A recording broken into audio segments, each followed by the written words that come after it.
Now this is a highly desirable car, a 1936 Delahaye 135 competition, one of the finest examples of French automotive engineering.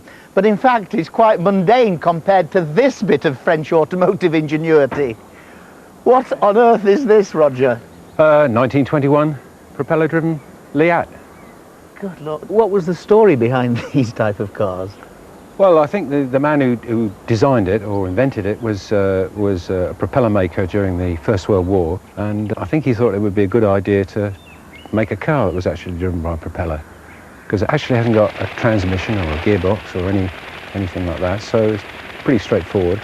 And as a cycle car, it seemed like a good idea at the time, because it's very expensive to buy a proper car after the First War, and little light cars like this were very popular in France. And they certainly used them. I think one fellow used one for 15, 20 years and drove everywhere in it. So you can imagine driving along the dusty French roads in one of these must have been something else. How popular were they in their heyday? I would have thought 50 or 60 were made. There's certainly people still alive that remember seeing them on the road before the Second War. So what made you first get involved with this? Well, I took the Delahaye to a retrospective in Le Mans, and just happened to walk into the museum at Le Mans, and there it was. There was a propeller car, first time I'd ever seen one in the flesh, and I was, if you like, bowled over. You know, I thought, what a wonderful device. Imagine what that would be like. And one thing led to another, and well, here we are, you know, 10 years down the road. So, using Marcel Leyat's 1921 designs, Roger has spent the past decade recreating his own helicar. With a plywood chassis for lightness, cable-operated rear-wheel steering, and an original ABC engine made, would you believe, in Walton-on-Thames. After turning on the ignition, it was now time to see whether the contraption actually worked. Good Lord, what a lot of noise it made! Right, what do you do now? I think we'd better go and catch it.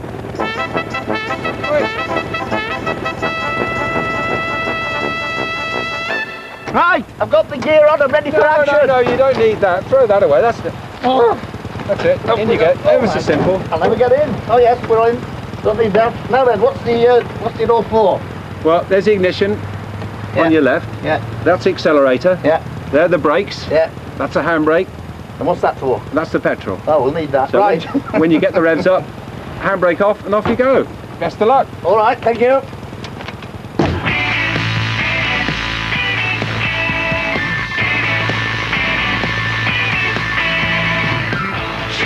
Roger was on board to give me helicar driving tips, but when it came to it, I could hardly hear a word. My goodness, what an experience!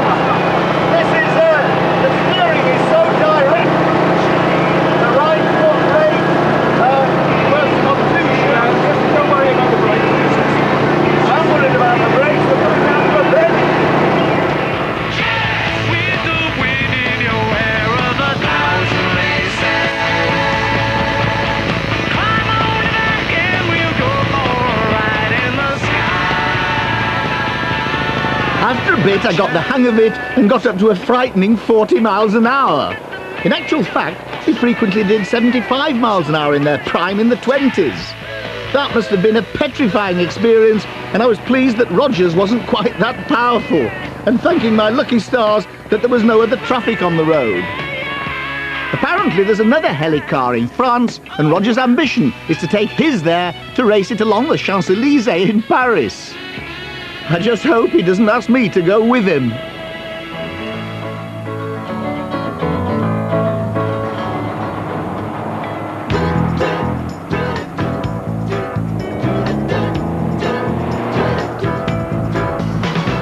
This is a Westfield. It's a sports car with a 1.7 litre Ford engine and 120 horsepower. Now that might not sound like much, but this car only weighs as much as a well-fed Jack Russell, so it goes like Billy-O. You take one of these out on a summer's day, you won't give a stuff who won the lottery.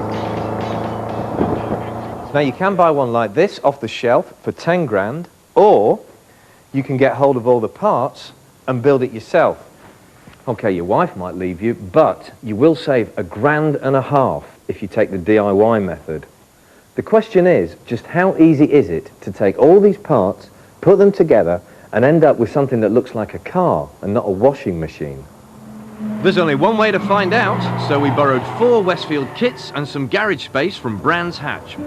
Now, we could have got a car bore and a tank top to build them, but 5 minutes of that and you'd put a brick through the telly.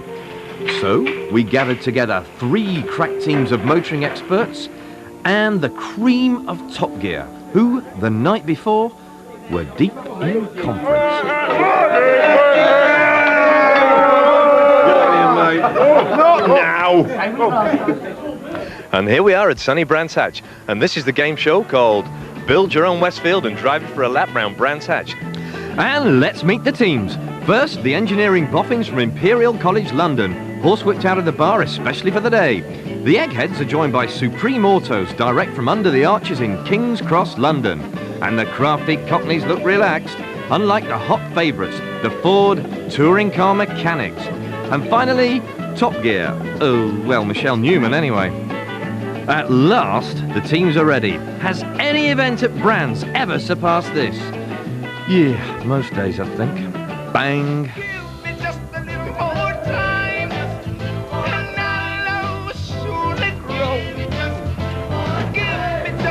Progress is surprisingly swift, with suspension units going on smoothly and few early hitches.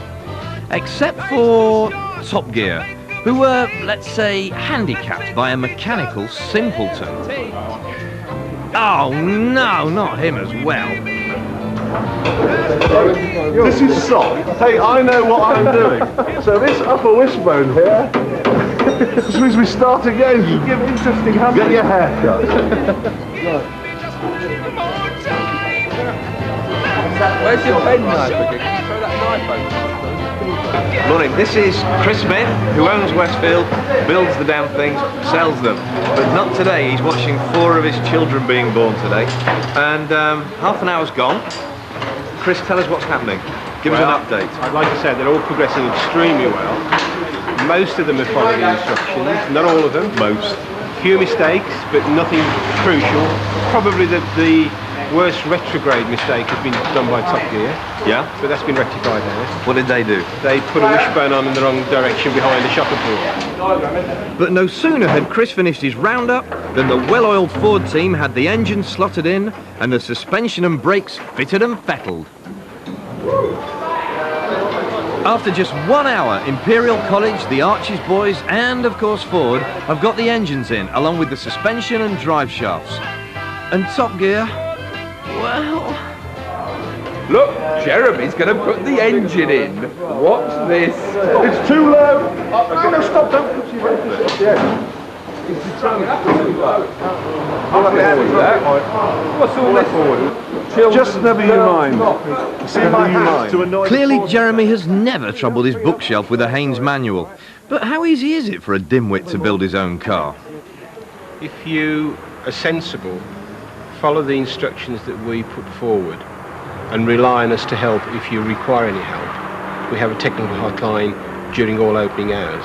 Then there's no reason why anybody can't build a car. Are they different in any way from standard production cars to make it easier for people to build them? They are, because they're not built in subcomponents. They're built in individual suspension components. So they're more like a racing car than a normal conventional road car. Right. Yeah, there's a hole cut in the transmission tunnel to allow you to fill the gearbox. Yeah. It's in the wrong place. So you just have to lift the engine up an inch, sort of thing, to be able to get access to the filler hole. So you've done a premature engine insertion? I think somebody's cut the hole in the wrong place, frankly. Ooh. Chris reckoned on 10 hours to build a car, but Ford shredded that timetable.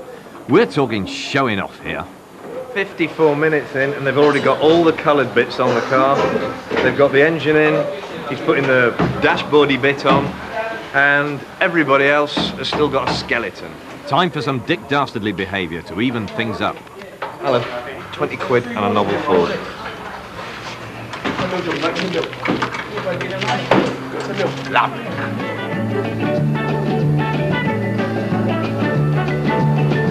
Coming on to the difficult bit where these sprockets, the wishbones, Top Gear's played its Joker! Amazingly, Tony's presence seemed to be working. Top Gear are progressing extremely well. I would say they're close second to third, in between Supreme and then tight. This is a big moment now. They're going to get the car going by towing it, and that should get the engine turning over. The sound of that engine meant victory for the pros, and not far behind were the boys from under the arches. In about 2 seconds, these guys are going to start the engine. 2 hours and 30 minutes into the contest. Yes, a fine second place. And as team boss Alan heads off to flog the Westfield at the nearest auction, the Top Gear team pulled Jeremy out of the car, having mistaken him for the drive shaft. Will they be third? We initially we went a bit wrong because Steve decided he wanted lunch at about 10:30, so we've had a few delays. Quite a lot left to do inside, the interior obviously, and balancing the wheels, that sort of things. But the boys are quietly confident. Quietly competent, more like. For as the Top Gear team struggle miserably towards the finish line, the eggheads from Imperial College snatch third place, leaving Top Gear no choice but to put on a brave face.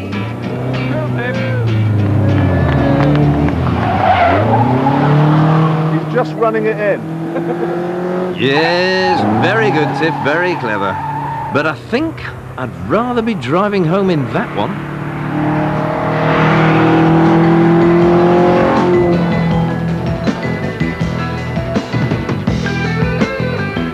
Next week, Jeremy sparks off fireworks in a Volvo.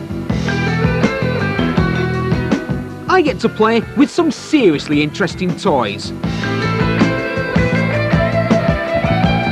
And Andy Woolman laments the end of the line for VW's Corrado.